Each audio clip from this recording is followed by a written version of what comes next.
चलिए बच्चों अब हम लोगों को ज़ेनर डायोड समझना है। ज़ेनर डायोड आप लोगों के बहुतों के कोर्स में नहीं है, बट समझने में क्या जाता है, फिज़िक्स तो फिज़िक्स है। ठीक है, देखो ज़ेनर डायोड क्या होता था पुराने ज़माने में। अब तो क्योंकि जो टीवी फ्रिज एसी आते हैं उसमें नेचुरल अंदर ही जो उसका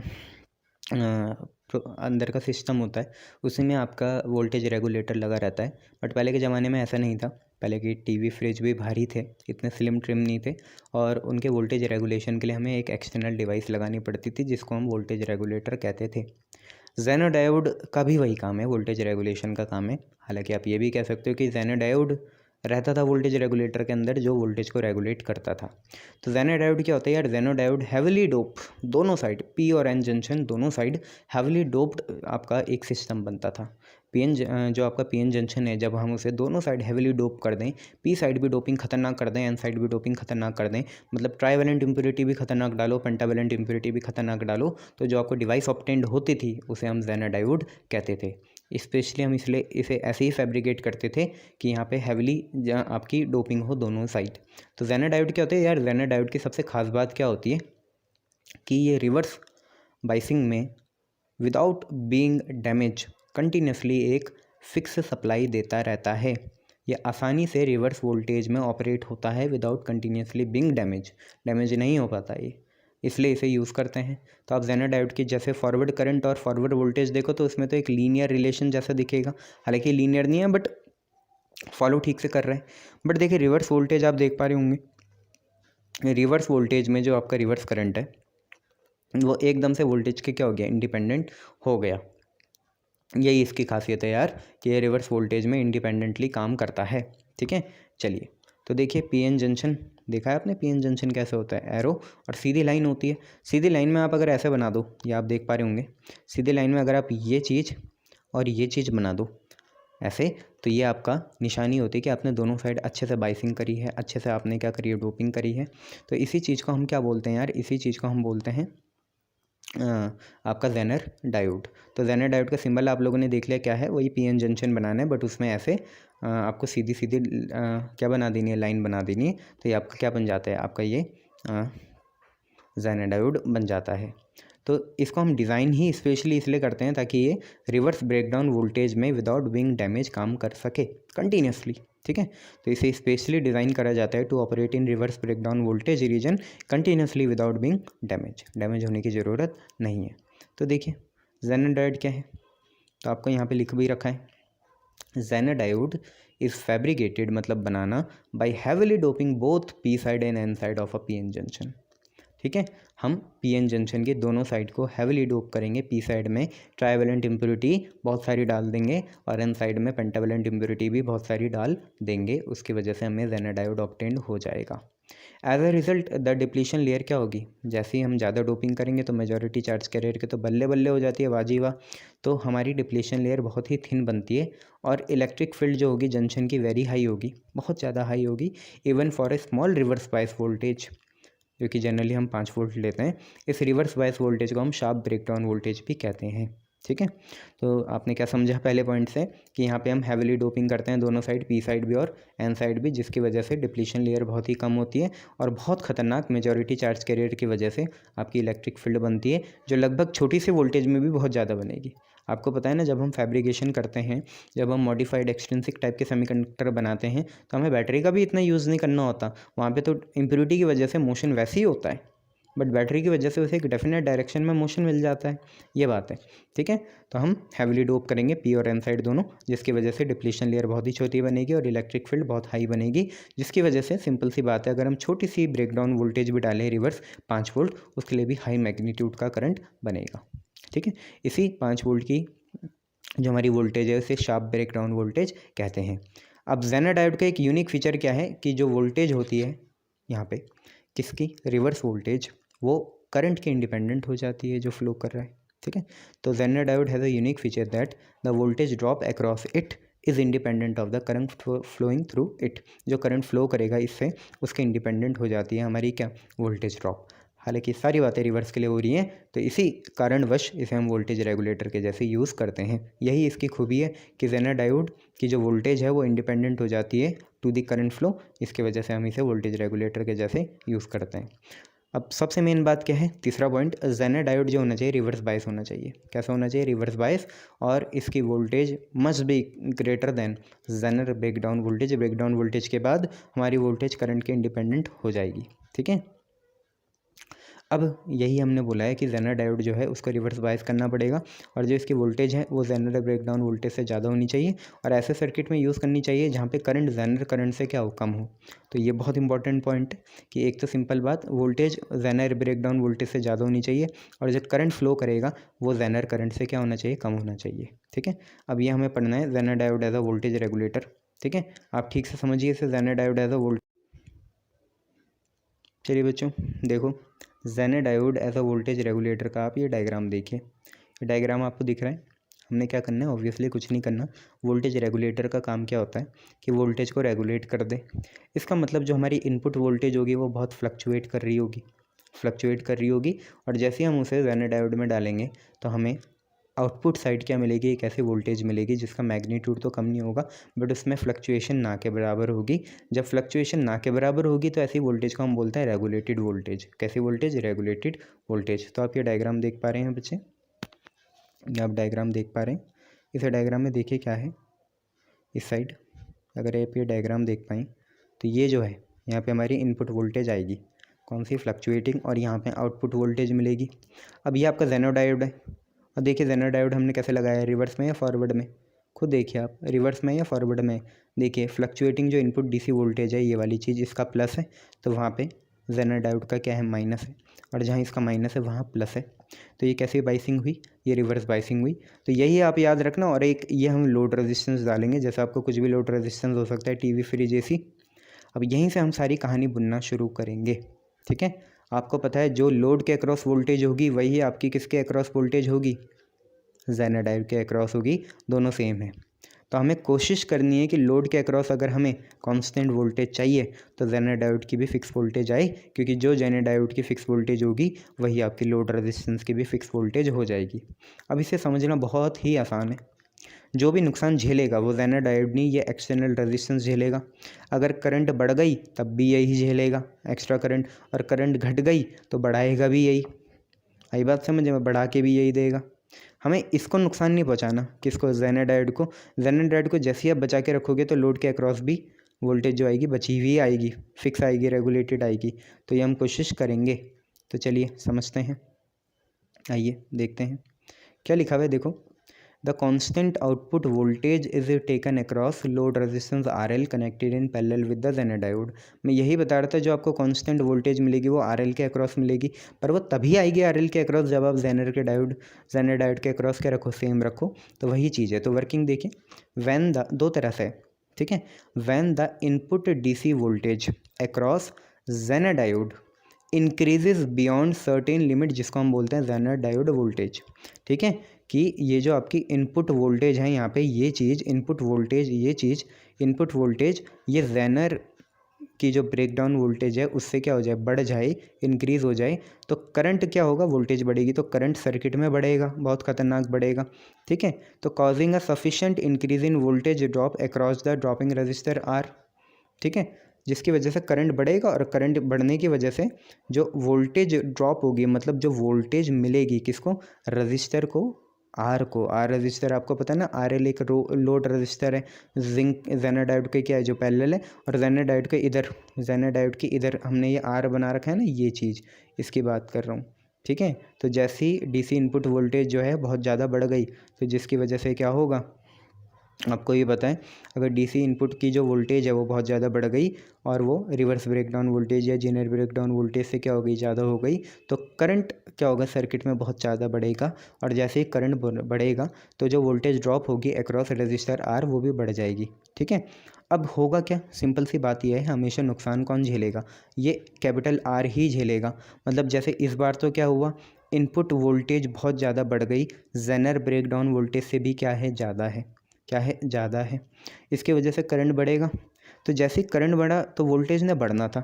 अच्छा, अगर वोल्टेज बढ़ जाता तो यार नुकसान था, जेनर डायोड को भी नुकसान था, उसके अक्रॉस भी वोल्टेज बढ़ती, और फिर लोड रजिस्टर के अक्रॉस भी, क्योंकि दोनों पैरेलल हैं तो लोड रजिस्टर के अक्रॉस भी वोल्टेज बढ़ जाती। तो नुकसान किसने झेला, जो ये वोल्टेज बढ़ी उसका नुकसान सारा किसने झेला? आर ने झेला। आर के अक्रॉस हमने वोल्टेज की वैल्यू बहुत हाई कर दी, मतलब जितनी एक्स्ट्रा थी जो नुकसान पहुंचा सकती थी वो सारी हमने किस तरफ भेज दी? आर के क्रॉस भेज दी। अब जैसे मान लो इनिशियली 10 थी वोल्ट, 13 वोल्ट बढ़ गई, तो अब कुल मिला के 23 वोल्ट हो गई। तो वो 13 वोल्ट जो बढ़ी वो सारी झेलेगा कौन? Are he झेलेगा। जेनर पे अब भी 10 ही रहेगी, बढ़ी कितनी? 13 बढ़ गई, मतलब 10 बढ़ गई पहले, मतलब मान लो 13 बढ़ गई, कुल मिला के अब 23 होगी, बट जेनर के क्रॉस 10 ही रखनी है। तो वो जो एक्स्ट्रा 13 बढ़ी, क्योंकि कुल मिला के 23 था ना, 23 माइनस 10 कितना होगा? 13। तो जो वो 13 बढ़ी उसका सारा नुकसान कौन झेलेगा? ये आर झेलेगा। ठीक है, हमें यहाँ 10 मिल रही है और इसके अक्रॉस भी, क्योंकि ये दोनों पैरेलल हैं, जेनर के अक्रॉस भी 10 मिली और लोड रेजिस्टेंस भी पैरेलल है, तो उसके अक्रॉस भी रेगुलेटेड सप्लाई में 10 ही मिलेगी।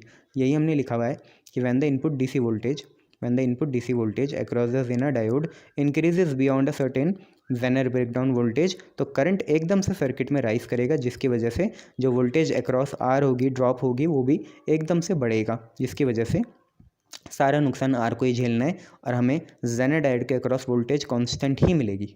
तो ऑब्वियसली जो हमारी रेगुलेटेड सप्लाई थी वो आ गई। अब इसका उल्टा, जब input DC voltage across the zener diode decrease, मतलब जेनर डायोड का अक्रॉस जो इनपुट वोल्टेज थे डिक्रीज़ होगी, तो करंट भी डिक्रीज़ होगा, तो वोल्टेज भी ड्रॉप होगी। मतलब जैसे पहले कितनी थी, मान लो पहले 10 थी, कितनी थी? 10 थी, कितनी थी? 10 थी। हर एक के अक्रॉस 10 थी, जेनर के अक्रॉस भी 10 है, लोड के अक्रॉस भी 10 है, इनपुट के अक्रॉस भी 10 है, और जो हमारा आर लगा रहा था उसके अक्रॉस भी 10 है। और मान लो किसी कारणवश जो हमारी इनपुट फ्लक्चुएशन वोल्टेज थी, इनपुट जो डाला था वो अब 3 कम हो गई, मतलब अब 7 रह गई। तो 7 रह गई तो कम कौन हुई? इनपुट डीसी वोल्टेज कितनी हो गई? 7 हो गई। तो इस हिसाब से तो जेनर को भी 7 होना था, लोड के अक्रॉस भी 7 होना था और आर के अक्रॉस भी 7 होना था।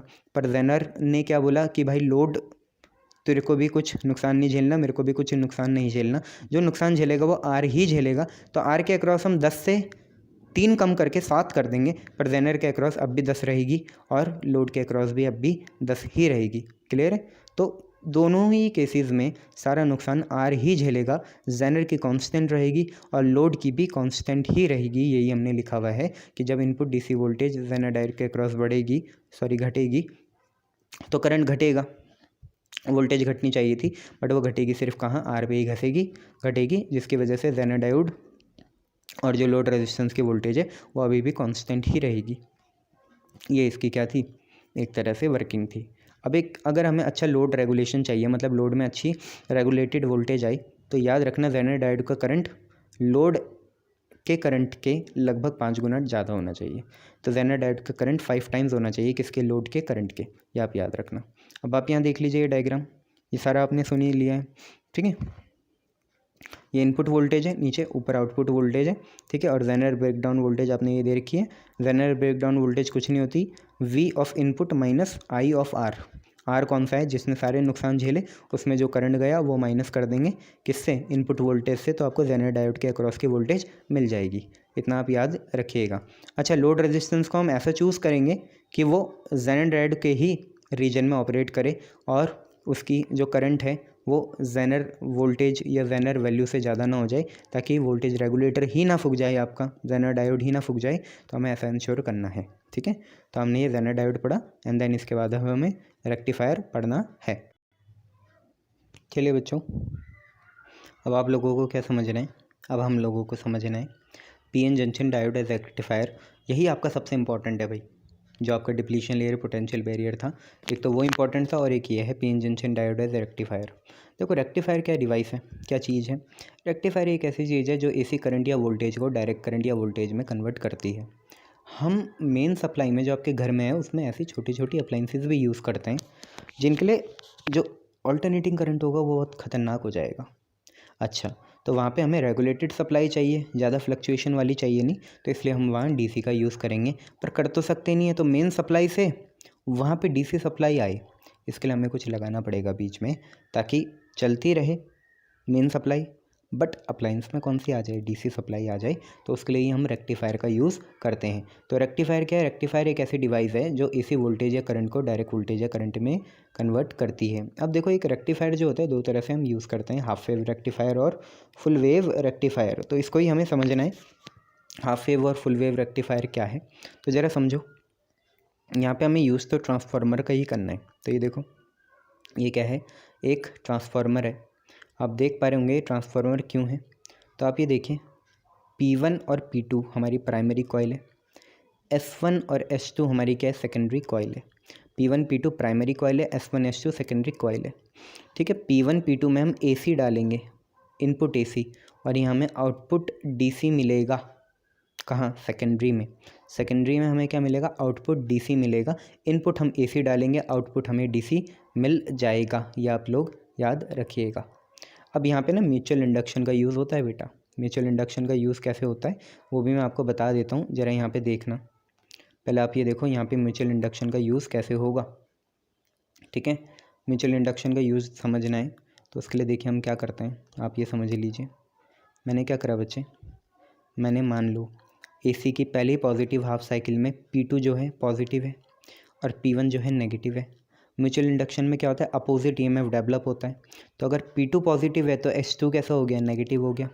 और अगर P1 नेगेटिव है तो S1 कैसा हो गया, पॉजिटिव हो गया। यही बात समझ में। अगर P1 नेगेटिव है तो S1 पॉजिटिव हो जाएगा म्यूचुअल इंडक्शन की वजह से, और अगर P2 पॉजिटिव है तो S2 क्या हो जाएगा, नेगेटिव हो जाएगा। अब आप खुद ही समझिए। आप ये देखिए कि आपका ये जो डायोड है PN जंक्शन, ये कैसा बायस हुआ।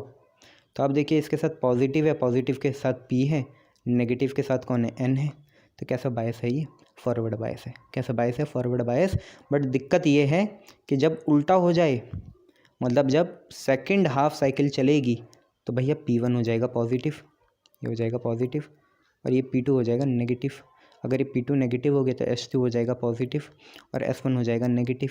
अगर नेगेटिव हो गया ये, तो नेगेटिव के साथ P जुड़ा है, और यहाँ पे ये कैसा था, नेगेटिव था, तो ये तो पॉजिटिव बनेगा, और पॉजिटिव के साथ N जुड़ा है, तो ये तो रिवर्स बायस होगी। रिवर्स बायस में कोई करंट फ्लो नहीं करेगी। तो यही हमें समझना है। ठीक है, तो चला समझते हैं, चलो आओ देखो समझते हैं। देखिए क्या है, मैंने आपको क्या बोला, पूरा डायग्राम बताया, और डायग्राम के साथ मैं आपको एक चीज़ बता रहा हूँ यहीं पे। आप ये देखिए लिखा क्या है कि during positive half cycle of input AC। अच्छा, पहली पॉजिटिव हाफ साइकिल अगर हम समझ लें तो आप ये देखिए, हमने माना P1 नेगेटिव है और P2 पॉजिटिव है। दिख रहा है आपको, P1 नेगेटिव है और P2 क्या है, पॉजिटिव है। ट्रांसफार्मर की ही कॉइल है, and due to account of mutual induction अगर P1 नेगेटिव है तो S1 आपका पॉजिटिव हो जाएगा, और अगर P2 पॉजिटिव है तो S2 आपका नेगेटिव हो जाएगा, जिसकी वजह से PN जंक्शन आपका देखो प्लस के साथ P है, माइनस के साथ N है, तो PN जंक्शन आपका कैसा हो जाएगा, फॉरवर्ड बायस हो जाएगा। यही मैंने लिखा हुआ है। सपोज P1 क्या है, नेगेटिव है, और P2 क्या है, पॉजिटिव है। तो म्यूचुअल इंडक्शन की वजह से अगर P1 नेगेटिव है तो S1 पॉजिटिव हो जाएगा, और P2 पॉजिटिव है तो S2 नेगेटिव हो जाएगा। इसका मतलब PN जंक्शन अब आपका कैसा बन जाएगा, फॉरवर्ड बायस बन जाएगा। और जब भी PN जंक्शन फॉरवर्ड बायस होगा, रेजिस्टेंस PN जंक्शन का लो होगा, तो इसकी वजह से मेजॉरिटी चार्ज कैरियर फ्लो करने लग जाएंगे, और एक फॉरवर्ड करंट फ्लो होगा एज द डायरेक्शन शोन। तो हमें एक आउटपुट मिल जाएगा लोड के अक्रॉस। ठीक है, मान लिया। अब ज़रा आप समझिए, मैंने क्या बोला आपसे कि जब फॉरवर्ड बायसिंग होगी तो फॉरवर्ड करंट फ्लो करेगा, तो आपका आउटपुट में आपका रिजल्ट मिल जाएगा। तो मान लीजिए ये आपकी इनपुट वोल्टेज है। देखो इनपुट वोल्टेज तो पॉजिटिव नेगेटिव सब चलेगी। अभी आपने जब क्या करा, फॉरवर्ड बायसिंग करा, तो देखिए उसके लिए मान लो एम्पलीट्यूड ये बना, फिर ये बना, क्योंकि नीचे तो रिवर्स का बनेगा ना बच्चे, ये सेकंड का बनेगा। ठीक है, तो ये बना और ये बना। ठीक है, अभी के लिए आप ये समझना। अब देखिए करामत क्या हुई, करामत ये हुई बच्चे कि जब हम नेगेटिव हाफ साइकिल लेंगे, क्या लेंगे, नेगेटिव हाफ साइकिल लेंगे इनपुट AC की, तो अगर जब नेगेटिव हाफ साइकिल हमने ले ली तो P2 क्या बनेगा, नेगेटिव बनेगा, और P1 क्या बनेगा, पॉजिटिव बनेगा। अगर P1 पॉजिटिव हो गया तो S1 नेगेटिव हो जाएगा, और अगर P2 नेगेटिव हो गया तो S2 पॉजिटिव हो जाएगा। क्या बोल रहा हूँ मैं, अगर आप सेकंड नेगेटिव हाफ साइकिल लेंगे तो P1 हो जाएगा पॉजिटिव, P2 हो जाएगा नेगेटिव, P1 पॉजिटिव हो जाएगा, P2 क्या हो जाएगा, नेगेटिव, P2 नेगेटिव तो S2 पॉजिटिव, और P1 क्या है आपका, P1 आपका अगर पॉजिटिव है तो S1 आपका हो जाएगा नेगेटिव। अगर ये नेगेटिव हो गया तो नेगेटिव के साथ P जुड़ा हुआ है और पॉजिटिव के साथ N जुड़ा हुआ है, तो भैया ये तो रिवर्स बायस हो गया। और रिवर्स बायस में क्या होगा, रेजिस्टेंस इतना हाई हो जाएगा कि कोई करंट फ्लो नहीं कर पाएगी, कोई करंट ही नहीं फ्लो कर पाएगी। मतलब आउटपुट कितना मिलेगा, 0 मिलेगा। इसलिए यहाँ कोई ऐसी वेव बनी नहीं है, क्योंकि यहाँ तो बन ही नहीं सकती, क्योंकि कोई करंट फ्लो ही नहीं करा। इसलिए इसे हाफ वेव बोलते हैं, क्योंकि जब फॉरवर्ड बायसिंग होगी तभी वेव फॉर्म बन पाएगी। रिवर्स बाइसिंग में तो कोई बन ही नहीं पाएगी, क्योंकि रेजिस्टेंस इतना हाई हो जाएगा कि कोई करंट फ्लो ही नहीं कर सकती है। ये दिक्कत है बच्चों, आपको याद रखना है। तो ये हमने लिखा हुआ है कि during negative half cycle of input AC P1 positive है और P2 नेगेटिव है। इंडक्शन की वजह से S1 नेगेटिव हो जाएगा, S2 पॉजिटिव हो जाएगा।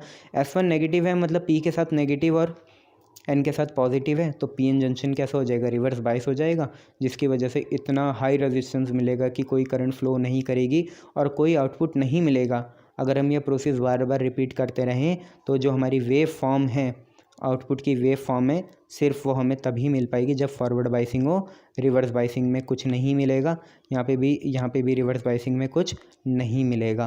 That's why it is called half wave rectifier, क्योंकि सिर्फ वेव तभी बनेगी और वो भी आधी तभी बनेगी जब फॉरवर्ड बाइसिंग हो, क्योंकि तब रेजिस्टेंस बिल्कुल नील होगा और करंट फ्लो करेगा, लोड पे मिलेगा। जबकि रिवर्स बाइसिंग में कोई करंट फ्लो नहीं करेगा और सारा का सारा नुकसान ही है। ठीक है, चलिए फुल वेव रेक्टिफायर देखिए कितना आसान है, इसको देखने की भी ज़रूरत नहीं, आपको समझ में आ जाएगा ऐसे ही। आओ देखो क्या है, यहाँ देखिए, मान लीजिए वैसे ही चलाएंगे थोड़ी देर के लिए। मान ले पहली हाफ साइकिल में P1 पॉजिटिव है, पहले हाफ साइकिल में P1 क्या है, पॉजिटिव है, P2 है नेगेटिव। P1 पॉजिटिव है, P2 क्या है, नेगेटिव। अब तो यहाँ देख एक सिंपल सी बात, P1 अगर पॉजिटिव है तो S1 होगा नेगेटिव, और P2 अगर नेगेटिव है तो S2 होगा पॉजिटिव। अब तो खुद ही देख एक चीज़ कि अगर ये नेगेटिव है तो यहाँ पे P है, तो यहाँ पे दो डायोड यूज़ करते हैं, एक D1 और एक D2।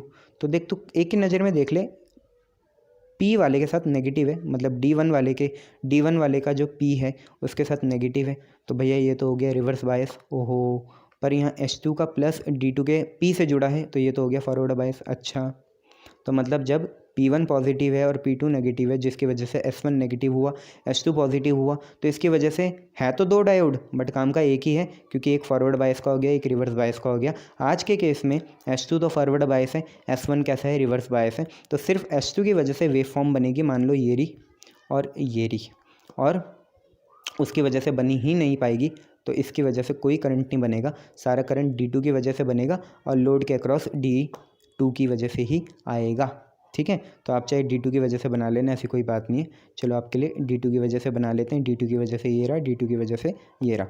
अब समझो, अब मान लो अब P1 हो गया नेगेटिव, अब P2 हो गया पॉजिटिव सेकेंड हाफ साइकिल में, सेकेंड नेगेटिव हाफ साइकिल में मान लो कि क्या हुआ, P1 हो गया नेगेटिव, P2 हो गया पॉजिटिव। P1 अगर नेगेटिव हो गया तो S1 होगा पॉजिटिव, P2 अगर पॉजिटिव हो गया S2 हो गया नेगेटिव। भैया नेगेटिव के साथ P जुड़ा हुआ है, मतलब ये तो रिवर्स बायस हो गया। अच्छा, और पॉजिटिव के साथ D1 का P जुड़ा है, तो मतलब ये फॉरवर्ड बायस हो गया। अच्छा, मतलब अब रिवर्स बायस ये है तो D2 की वजह से कोई करंट फ्लो नहीं करेगी, सारी करंट आउटपुट में D1 की वजह से आएगी, जो कि ये रही। तो यहाँ पे बच्चों कोई वेव की कमी नहीं है, मतलब फुल वेव बना। कैसा बना, फुल वेव। और आप खुद सोचो ना, AC मतलब ऊपर नीचे से DC बन गया। ये देखो ऊपर ऊपर ऊपर, क्यों, क्योंकि एक वेव तो आपने रिस्ट्रिक्ट कर दी, रिवर्स बाइसिंग करके एक वेव रिस्ट्रिक्ट हो गई। तो ये भी एक तरीका होता है कि हम AC को DC कन्वर्ट कर दें, उसकी वेव फॉर्म्स क्या कर दें, रिस्ट्रिक्ट कर दें रिवर्स बाइसिंग से। यही हमें समझना है बच्चे, और ये फॉरवर्ड बाइसिंग होता है। यहाँ पर हम दो डायोड का यूज़ करेंगे। तो आपने डायग्राम देखा ठीक से, अच्छे से, दो डायोड हैं, आउटपुट बीच में है। तो फुल वेव रेक्टिफिकेशन में हमें कितने डायोड मिलते हैं, दो डायोड मिलते हैं, जो आपने लिखे हुए ही हैं। वर्किंग देखो क्या है, पॉजिटिव हाफ साइकिल में हमने मान लिया, आपकी मर्जी है कुछ भी मानो। मैं क्या कर रहा हूँ अभी के लिए आपको दोबारा समझाने के लिए, P1 को नेगेटिव ले रहा हूँ, P2 को पॉजिटिव लूँगा। P1 अगर नेगेटिव तो S1 पॉजिटिव और S2 हो जाएगा नेगेटिव। तो पहली पॉजिटिव हाफ सेकेंड में D1 फॉरवर्ड बायस और D2 रिवर्स बायस। तो इतनी चीज़ें आ गई, D1 फॉरवर्ड बायस है, D2 कैसा है, रिवर्स बायस है। यही हमने लिखा हुआ है, during positive half cycle D1 forward bias है और D2 कैसा है, रिवर्स बायस है। तो फॉरवर्ड करंट फ्लो करेगी किसकी वजह से, मेजॉरिटी चार्ज कैरियर जो D1 के है उसकी वजह से। D2 की वजह से कोई करंट नहीं आएगा, क्योंकि रिवर्स बायस में उसका करंट बहुत हाई हो जाएगा। नेगेटिव हाफ साइकिल में इसका उल्टा हो जाएगा, अब D1 हो जाएगा रिवर्स बायस, D2 हो जाएगा फॉरवर्ड बायस। तो जो भी करंट लोड के अक्रॉस आएगा या जो भी वोल्टेज लोड के अक्रॉस आएगी वो D2 की वजह से आएगी, D1 का रेजिस्टेंस हाई है तो उसकी वजह से नहीं आएगी। तो दोनों हाफ्स को अगर हम जोड़ें, D1 की वजह से, D2 की वजह से, देखो जब D1 फॉरवर्ड बायस होगा तो सारी बातें वेव उसकी बनेंगी और D2 की नील बन जाएंगी। बट जब D2 फॉरवर्ड बायस होगा तो D1 की कुछ नहीं आएंगी। तो मिलेंगी तो आपको पूरी ही ना भैया, आपको मिलेंगी तो पूरी ही ना, ये फिर ये मिलेगी। जब ये बना तो D2 के 0 होंगे, जब ये बना तो D1 के 0 होंगे, ऐसे चलता रहेगा। ठीक है, यही लिखा हुआ है। तो हमें क्या मिला, the forward current flows on account of majority charge carriers of D2 during both half, दोनों हाफ के टाइम भैया एक फॉरवर्ड था एक रिवर्स था, तो वेव एक ही की वजह से बन पाएगी, दो की वजह से नहीं बन पाएगी। और ऊपर ही ऊपर बन रही है, तो ऊपर ही ऊपर बन रही है मतलब एक ही जगह वाइब्रेशन है, तो AC क्या बन गई, DC बन गई और फुल वेव बनी, कहीं भी कोई गैप नहीं है। ठीक है, और बस इतना ही, रिपल बनेंगे, कोई बात नहीं। अब आप थोड़ा सा ना यहाँ पे ना थोड़ा मेमोराइज वाला चक्कर है, आप रिपल फैक्टर याद रखना। रिपल फैक्टर क्या होता है, रिपल फैक्टर हाफ वेव के लिए ज़्यादा आता है। कितना आता है लगभग, रिपल फैक्टर हाफ वेव के लिए कितना आता है, अगर आप देखोगे तो रिपल फैक्टर लगभग हाफ वेव के लिए कितना आता है, रिपल वेव हाफ के लिए आता है 1.21 और फुल के लिए आता है 0.48। ठीक है, लगभग ये उसका उल्टा भी नहीं है, डबल भी नहीं है, बट चलता है इतना, है ना। देखो रिपल फैक्टर हाफ के लिए कितना आता है 1.21 आता है और फुल के लिए कितना आता है 0.48। रिपल फैक्टर क्या होता है, रिपल फैक्टर होता है करंट अक्रॉस AC, उसका ratio current across DC। AC क्या है, इनपुट है, DC क्या है, आउटपुट है, और क्योंकि यहाँ रेजिस्टेंस सेम होता है, V = IR होता है, तो EMF अक्रॉस AC और EMF अक्रॉस DC, या आप इसे लिख सकते हो √IRMS/IDC⁻²⁻2 - 1। You have to memorise the formula, please understand. ठीक है, तो रिपल फैक्टर हाफ का ज़्यादा होता है, फुल का कम होता है, बट वहीं अगर हम बात करें एफिशिएंसी की, तो एफिशिएंसी हाफ की लगभग फुल से कम होती है, आधी होती है। फुल की 81.2 होती है, हाफ की 40.6 होगी। Keep in mind, ripple factor किसका ज़्यादा है, हाफ का ज़्यादा है, और एफिशिएंसी किसकी ज़्यादा है, फुल की ज़्यादा है। एफिशिएंसी तो ऑब्वियसली उसकी ज़्यादा होगी जिसमें एक भी वेव फॉर्म छूटे ना, तो एक भी वेव फॉर्म कहाँ नहीं छूट रहे हैं, फुल में नहीं छूट रहे हैं। तो फुल की लगभग एफिशिएंसी कितनी है, 81.2 है, हाफ की 40.6 है, बट वाइब्रेशन या रिपल ज़्यादा किस में होंगे, हाफ में ज़्यादा होंगे और फुल में होंगे कम। ठीक है, इतने आप याद रखना। देन इसके बाद आपका ये बहुत इंपॉर्टेंट है, आप देखिए क्या है, हाफ रेक्टिफायर का फार्मूला है आप पे। हाफ रेक्टिफायर का फार्मूला आप याद करिए क्या है, अगर RF हमारा फॉरवर्ड रेजिस्टेंस है और RL हमारा लोड रेजिस्टेंस है, तो आपका करंट क्या होता है, करंट होता है EMF by register, I = V/R। तो अगर करंट आपका I0 है मैक्सिमम और EMF आपका मैक्सिमम E0 है, तो E0 के नीचे क्या आएगा बेटा, टोटल रेजिस्टेंस आएगा, मतलब फॉरवर्ड प्लस लोड। तो I0 कितना बना, E0/RF + RL, ये याद रखना। रूट मीन स्क्वायर आप जानते ही हैं, IRMS होता है I0/√2। फुल वेव रेक्टिफायर के लिए भी IRMS I0/√2 होगा। DC एवरेज आपको पता है 2/πI0 होता है, ये तो AC से हम पढ़ के आ रहे हैं, और इसमें I0 वही होगा EL + E0/RL + RF। ठीक है, अब याद रखना ये चीज़ note, in full wave rectifier if fundamental frequency, मतलब जो आपने इनपुट फ्रीक्वेंसी डाल रखी है AC की, जो आपकी इनपुट AC है उसकी फ्रीक्वेंसी, मतलब वो कितने बार सर्किट में घूमेगी 1 सेकेंड, अगर वो 50 हर्ट्ज़ है, ठीक है, तो आउटपुट 100 हर्ट्ज़ आएगी फुल वेव में, क्योंकि डबल बार होता है ना यहाँ पे। तो अगर इनपुट आपकी फ्रीक्वेंसी 50 हर्ट्ज़ है, तो फुल वेव में आपकी जो आउटपुट फंडामेंटल फ्रीक्वेंसी होगी वो कितनी आएगी, 100 हर्ट्ज़ आएगी, लगभग डबल आ जाती है। तो ये आपको याद रखना है बच्चे, क्लियर है इतना, शाबाश।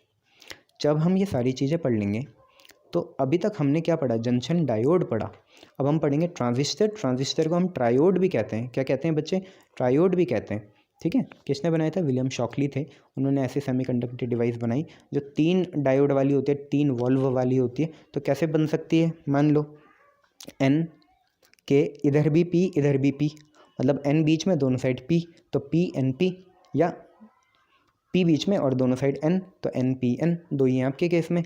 तो सेमीकंडक्टर डिवाइस जो विलियम शॉकली ने बनाई, जिन्हें हम ट्रांजिस्टर या ट्रायोड कहते हैं, ट्रांजिस्टर या ट्रायोड कहते हैं, वो 2 तरह के होते हैं, PNP और NPN।